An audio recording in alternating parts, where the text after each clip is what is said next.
ditampar-tampar menurut Alkitab ini bukan karena ditampar beneran seperti tak plek pipinya, bukan. Itu hanya gambaran. Maksudnya dicaci maki orang, diejek orang, dihina dan lain sebagainya, misalnya dimarahin orang, itu maksudnya ditampar. Kasih pipi kiri maksudnya rendah diri, terima apa adanya. Begitu. Jangan melawan, jangan marah. Jadi balas dengan kebaikan, dengan kelembutan. Maka dengan kelembutan itu orang itu yang menampar akan berbalik. Mungkin bisa jadi kasihan atau gimana karena doa kita, karena kita orangnya istilah lemah, tidak melawan dan sebagainya. Bahkan maaf saya, misalkan kalau saya salah dan lain sebagainya, maaf saya, pasti mereka berbalik kasihan kalau dibalas dengan baik.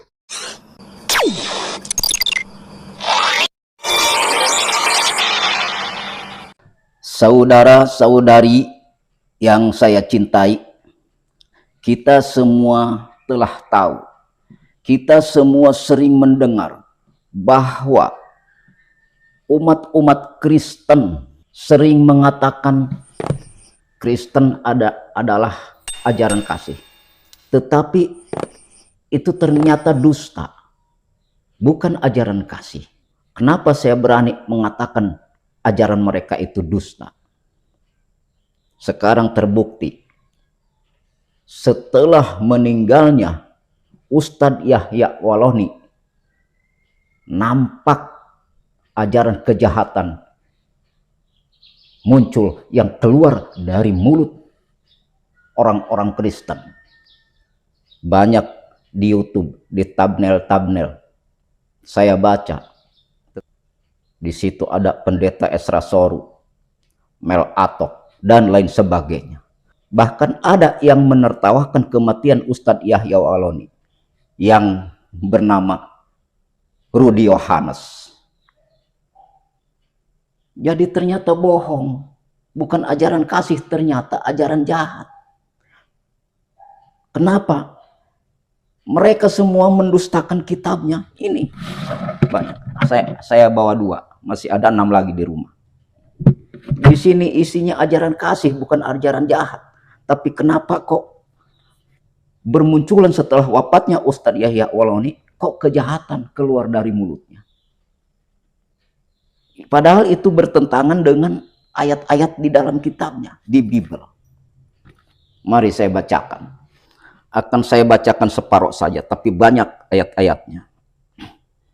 Di sini di Matius 5:39 dikatakan.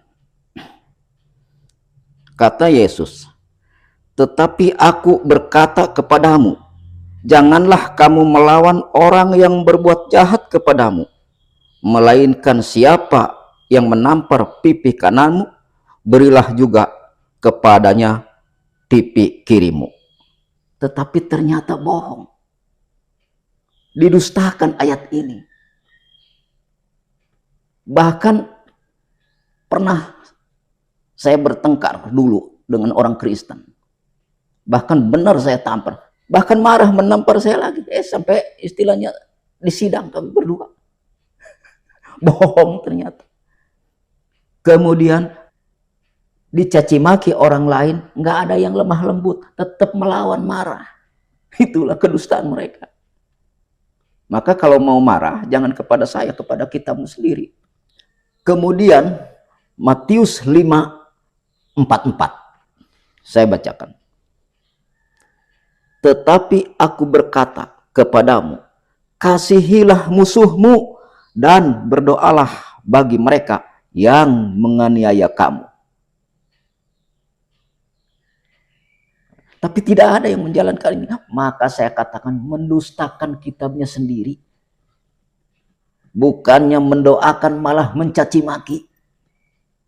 Malah ada juga Ustadz Yahya Walohni menantang Yesus minta dicabut nyawa. Sekarang terjawab. Macam-macam.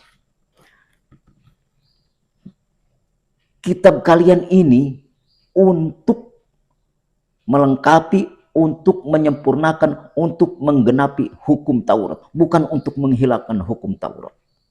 Bagi siapa yang tidak menjalankan hukum Taurat, maka tidak akan diakui oleh Yesus. Harus ngerti kalian. Coba kita salah satu dari Kristen, lihat yang bernama Rudi Yohanes. dia menertawakan kematian Ustadz Yahya Waloni. Woi, tahu nggak kalian? Yahya Waloni sudah meninggoy. Akhirnya kesampaian juga 1 Timotius 1. Coba tolong pikirkan, Bang Rudi Yohanes. Seandainya nih umat muslim mensekik balik tentang kematian orang-orang yang ada di pihak Kristen, pasti marah kepada umat muslim. Salah satu contoh daripada kematian Ali Markus, masih bagus kematian Ustadz Yahya Waloni. Kalau mau membanding-bandingkan, lebih bagus kematian Ustadz Yahya Waloni daripada kematian Yesus Kristus. Dibunuh orang, disergap, disalib. Kalau kami mau mencekik balik, tapi bukan itu yang kami maksud. Itu mah hak kalian, keimanan kalian.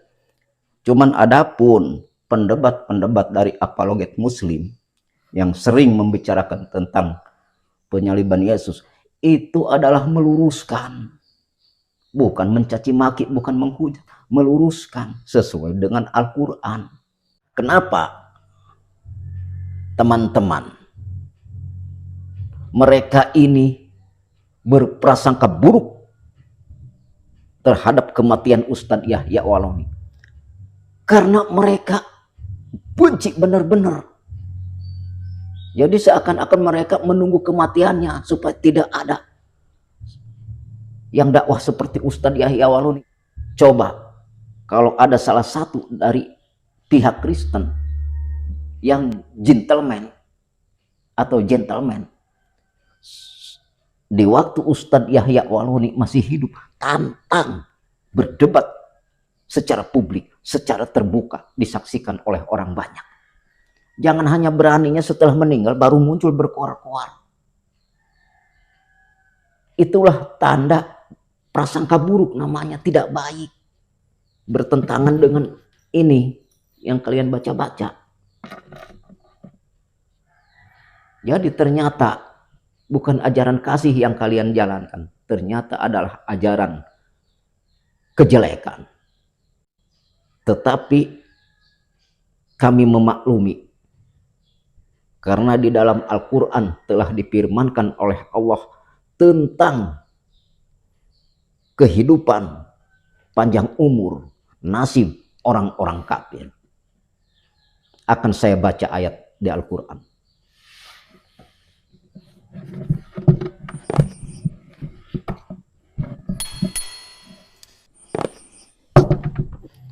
Di surat Ali Imran ayat ke-178 Allah berfirman, A'udzubillahi minasyaitonirrajim. Bismillahirrahmanirrahim. Wala yahsabannallazina kafaru annama numli lahum khairul li anfusihim. Innama numli lahum liyajdadu ismau walahum azabum muhin. Yang artinya, teman-teman, begini.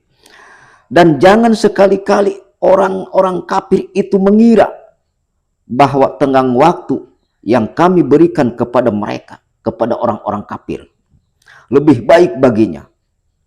Sesungguhnya tenggang waktu yang kami berikan kepada mereka hanyalah agar dosa mereka semakin bertambah dan mereka akan mendapat azab yang menghinakan. Nah, di sini kita harus mengerti. Jadi banyak orang-orang kafir ini merasa hidupnya mewah istilahnya, merasa hidupnya jauh dari penyakit, merasa doanya cepat dikabulkan, merasa tidak buru-buru dicabut nyawa, dalam arti merasa diberi panjang umur. Mereka ini merasa bangga, merasa lebih baik. Padahal kata Allah, panjang umur atau tenggang waktu hidupnya tidak buru-buru diwafatkan, agar dosanya itu semakin bertambah. Bukti sekarang, bagaimana bertambahnya? Sudah istilahnya berdosa, ditambah berprasangka buruk kepada Ustadz Yahya Waloni. Itu kan menambah-nambah dosa. Ini ayatnya dalam Al-Quran. Maka kami memaklumi. Jadi diberi panjang umur, diberi istilahnya lancar mencari rezeki. Mereka ini merasa lebih baik bagi dirinya, merasa diselamatkan. Padahal kata Allah, untuk mempertambah dosanya. Itu kan menfitnah kematian Ustadz Yahya Waloni, kan itu mempertambah dosa. Kemudian berdoa kepada selain Allah, kemudian dikabulkan. Padahal itu yang mengabulkan doa-doa orang kafir itu bukan kepercayaan yang disembahnya, bukan. Allah yang mengabulkan. Karena di sini telah dikatakan, mereka itu maksudnya supaya menyangka yang mengabulkannya itu adalah Tuhan yang disembahnya, padahal Allah. Jadi itu mempertambah dosa. Terombang-ambing dengan kesesatan. Itu menurut Al-Quran. Saya ini, bukan saya yang berbicara. Ayatnya nih jelas. Di surat Ali Imran ayat ke-178. Jelas di sini. Jadi yang diberi tenggang waktu atau panjang umur, jangan merasa bangga, jangan merasa itu lebih baik. Padahal kata Allah, tenggang waktu yang diberikan kepada orang kafir itu, agar dosa orang kafir itu semakin bertambah.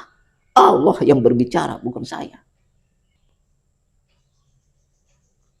Makanya kalau misalkan di dunia ada pertandingan berdoa nih, kepada masing-masing yang dipercayanya, kami kepada Allah, kemudian kalian kepada Yesus, pasti lebih dahulu dikabulkan yang berdoa kepada Yesus.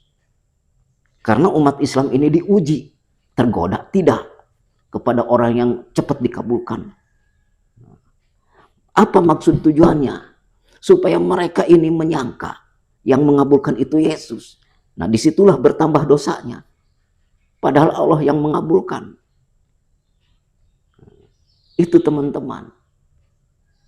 Jadi bukan menghujat, bukan apa, saya berdasarkan Alkitab dan berdasarkan Al-Quran yang sebenarnya. Kalau marah harus kepada Alkitab dan kepada Al-Quran dan kepada diri kalian masing-masing. Kenapa ya saya ini berbuat salah? Harus begitu. Kenapa saya ini harus menghujat kepada kematian Ustadz Yahya Waloni? Bukanlah saya ini mendoakan. Ditampar pipi kanan, kasih pipi yang kiri. Kenapa saya ini malah membenci? Harusnya begitu. Ditampar-tampar menurut Alkitab ini bukan karena ditampar beneran seperti plak pipinya, bukan. Itu hanya gambaran. Maksudnya dicaci maki orang, diejek orang, dihina dan lain sebagainya, misalnya dimarahin orang. Itu maksudnya ditampar. Kasih pipi kiri maksudnya rendah diri, terima apa adanya. Begitu. Jangan melawan, jangan marah. Jadi balas dengan kebaikan, dengan kelembutan. Maka dengan kelembutan itu orang itu yang menampar akan berbalik. Mungkin bisa jadi kasihan atau gimana. Karena doa kita. Karena kita orangnya istilah lemah, tidak melawan dan sebagainya. Bahkan maaf saya, misalkan kalau saya salah dan lain sebagainya, maaf saya. Pasti mereka berbalik kasihan. Kalau dibalas dengan baik. Itu yang dimaksud Alkitab. Itu teman-teman ya. Mudah-mudahan ini menjadi pelajaran kita, menjadi peringatan kita semua. Agar kita benar-benar mentaati firman-firman Tuhan. Ajaran-ajaran kasih.